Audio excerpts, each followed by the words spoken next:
প্রিয় দর্শক, মানুষের জীবনে এমন কিছু মুহূর্ত আসে যখন সে নিজের অতীতের কথা ভেবে ভেঙে পড়ে। মনে হয় আমি এত গুনাহ করেছি, আল্লাহ কি আমাকে ক্ষমা করবেন? অনেক মানুষ এই হতাশার কারণেই আল্লাহর দিকে ফিরে আসতে দেরি করে।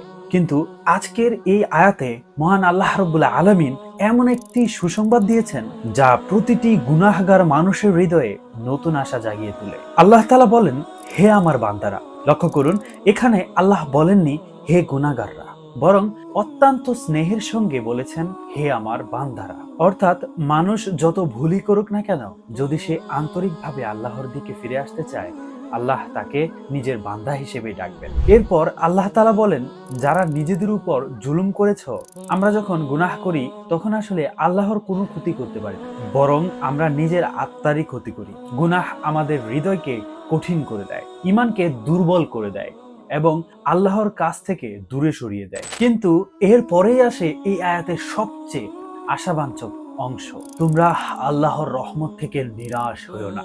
এটি শুধু একটি উপদেশ নয়, এটি একজন হতাশ মানুষের জন্য আল্লাহর পক্ষ থেকে ভালোবাসার আহ্বান। যত বড় ভুলই হোক, যত দীর্ঘদিনের গুনাহের জীবনই হোক, আল্লাহর রহমত তার চেয়েও বড়।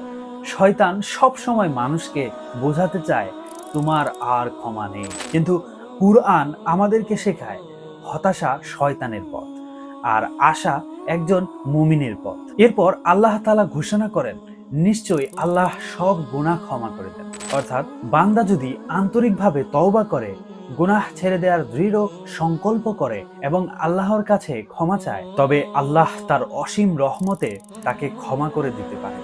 তাই কোনো মানুষ নিজের গুনাহকে আল্লাহর রহমতের চেয়ে বড় মনে করবে না। তবে এই আয়াত আমাদের একটি গুরুত্বপূর্ণ শিক্ষা দেয়, আল্লাহর ক্ষমার আশা করা মানে গুনাহকে হালকাভাবে নেয়া নয়। প্রকৃত তওবা হলো ভুল স্বীকার করা, অনুতপ্ত হওয়া, গুনাহ থেকে ফিরে আসা এবং ভবিষ্যতে সেই গুনাহ না করার দৃঢ় সিদ্ধান্ত নেওয়া। প্রিয় দর্শক, যদি আজ আপনার হৃদয়ে কোনো কষ্ট থাকে, যদি অতীতের ভুল আপনাকে তাড়া করে বেড়ায়, তাহলে আজই আল্লাহর দিকে ফিরে আসুন। কারণ এমন কোনো দরজা নেই যা আল্লাহর রহমতের সামনে চিরদিনের জন্য বন্ধ থাকে। মনে রাখবেন, একজন মানুষ যতবারই পড়ে যাক, সে যদি আবার আল্লাহর দিকে ফিরে আসে, আল্লাহ তার জন্য ক্ষমার দরজা খুলে দেন। এটাই ইসলামের সৌন্দর্য, এটাই কুরআনের আশা, এটাই একজন মুমিনের শক্তি।